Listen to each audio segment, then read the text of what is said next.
What's going on, guys? And we have another deck profile for you, but before we get too far into it, ultimate rare machine duplication giveaway, end of the month, 2,500 subscribers. Comment on the video that's labeled machine duplication giveaway. That's all we got to do. We've had so many views from unsubscribed people that we could have almost doubled the goal. Like, come on. That's, all you gotta do is hit that little button.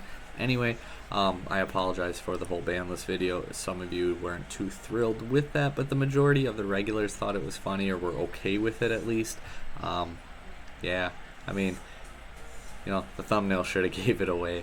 If you don't like that, I guess, sorry.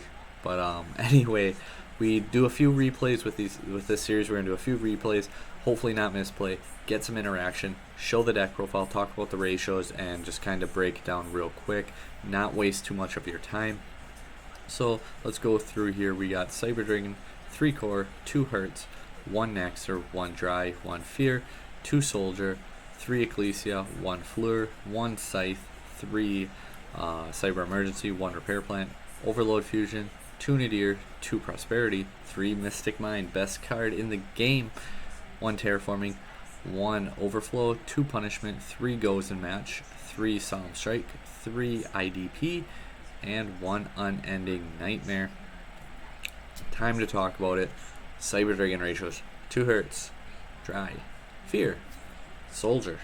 There's a lot to talk about here, right? Overload Fusion, like, okay, 1 Overflow in the trap build. Like I said, there's a lot to talk about here. Trap build Cyber Dragon is a pretty standard 1 of. Cyber Dragon Core is the most important card, easy 3 of. We're playing Prosperity, we're playing a build that doesn't necessarily focus around hers too much, and it's not that uncommon to play 2 hers in these builds. You can definitely do it. I've even played pure builds with 2 hertz because you can search it out, you can get to it so easily between Core, between Emergency, between Repair Plant, between Prosperity, and you don't always need it anyway. The 1 Naxter, because it's a very good card to summon off your core or to get late game off, like sending hers and Naxter off your Rampage. Cyber Dragon Dry. I like Dry Fear.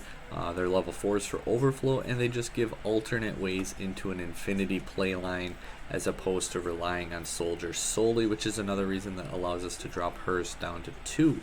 2 Galaxy Soldier, because more standard trap builds to me are a bit too slow for my play style. If I'm cutting back that far, I'm going to cut back a little bit more and play my Shadal Cyber Spright Shadal list. I'll throw that tag up there for you guys now so you can go check it out. 3 Ecclesia, the 1 Fleur, Artifact Scythe. Why Scythe? Why Cyber Dragons with Trap and Dogmatika? Play something else. The Cyber Dragon Engine Core Extender gets you Dagda plus Infinity, so if you open any way into your punishment, whether that's Punishment, Prosperity, Ecclesia, Nadir, any of those ways into it, you can pop the Scythe on your opponent's turn because the Dagda will set your Scythe, and you pop their card, and by sending Intis pops your own Scythe, and then that's how you do it. So Cyber Dragon just being able to make Dagda super easily gives us a Scythe lock very easily as well. Overload Fusion, it is searchable, believe it or not, it is searchable. We'll get to that in the extra deck. Not too much else, I don't think. Overload, our fusions kind of conflict with Goes and Match, but we can play Infinity Beatdown. You can use Unending Nightmare when you're ready to get rid of Goes and Match.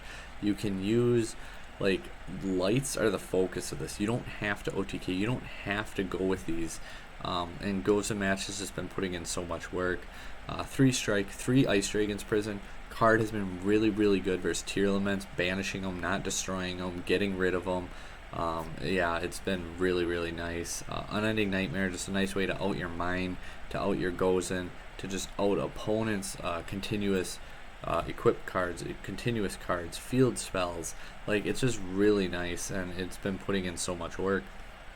Then we have 2 Mega Fleet, 1 Fortress, the 1 Rampage, 2 Intis, and then the 1 Alba Lenitus, the Abyss Dragon.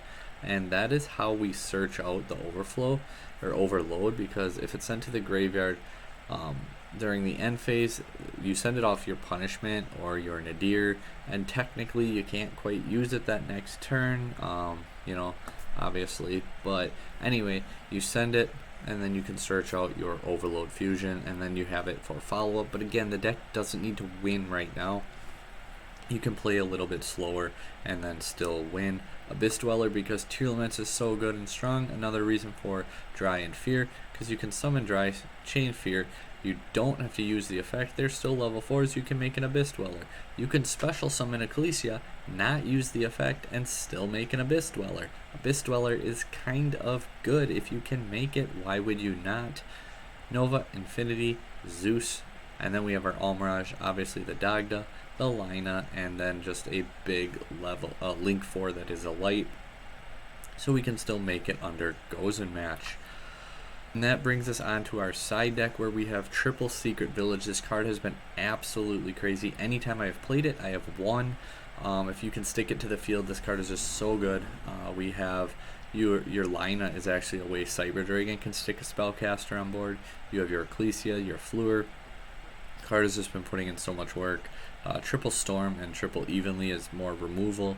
We have 3 Sanctums to go with our Scythe after siding, 2 Appointers, and then the 3rd Appointer / 4th Sanctum / 4th Ice Dragon's Prison / 3rd Punishment in Trap Trick.